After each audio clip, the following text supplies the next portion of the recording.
Hello guys, welcome back to my YouTube channel. કેમ છો બધા? મજામાં છો? તું જો આપણું મિસ્ટર આવી ગયા છે આપણે એક નવા બ્લોગમાં. તો આજે જવાનું છે ખેતરમાં.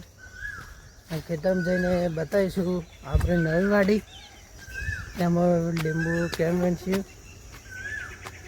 તો જઈને બતાવીશું. આપણે હાલ તો પહેલાં ચા આપવા જઈએ, એથી સીધું જવાનું હોય તો વિડીયો જોતા રહેજો, મજા આવશે. ખૂબ સારી એડવેન્ચર હશે. તો ચાલો હવે ખેતરમાં જઈને મળીએ. પેલું રે આપણું ખેતર, તમને દેખાતી હશે લેબુડીઓ, એટલે જાય અને ત્યાં કોઈ પેલી લેબુડીઓમાં જવું પડે ચાપવા. જઈને આપણે મળીએ. તો ગાઈસ આપણે એને ખેતર પહોંચી જઈએ, જોઈએ બહુ તો આ ઘાસ વાયેલું પેલી લેબુડીઓ ને એની હતી ને એની. તો ચા પીને આપણે જઈએ. આપણે અહીંથી ચા લીધો, બોને પીને જઈએ. હવે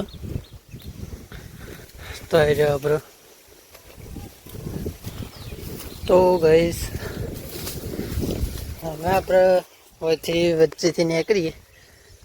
અરે જો આપણી લેબુડીઓ પેલી રોપડી ખેંચી દઈએ, એ વિડીયો આવી ગયો, જોઈ લેજો. ડિજિટલ રોપરી કરી તો આપણે સધારું અને આરે ઉપર બોરવેલ. જો નવ દેશી જુગાડ. તો આપણે ફરવા નહીં જવું, વચ્ચેથી જઈએ. જેમ કે આપણે જો પોકીને 2-3 કટ્ટા લેબુ એનો નહીં તો એની દઈશું, આમ બધું બતાવીશું. તમે એક જોઈ જ નહીં હોય કે ફેન્સીદારની વાલ લાગી જઈએ. આ સાઈડ ફેન્સીદારની વાલ છે, આમ પેલી બાજુ આરસીસીની દિવાલ. એ નેક્સ્ટ બ્લોગમાં બતાવીશું, પણ આપણે જો જઈએ.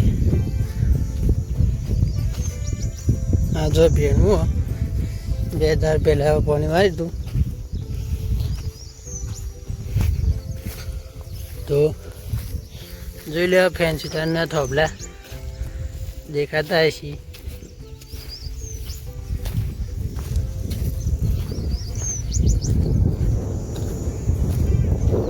કોટા કાઢે બહાર. તો ગાઈસ આપણે ફાઇનલી પહોંચી જઈએ લેબુડીઓ. આ લેબુડીઓ બનાવતા વગર તમે જોયું નહીં હોય, જેમ કે ખાસ આવે નહીં આપણે હોય. જોઈ લો, આપણે ફેન્સીદારની વાત કરી દીધી. જોઈ લો.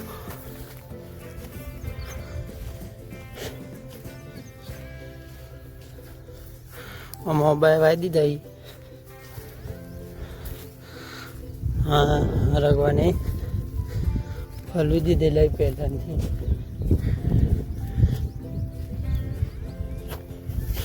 જો મોબાઈલ બધું અંગાત વાગ્યું. આ જો વાવાઝોડાનું થઈ ગઈ.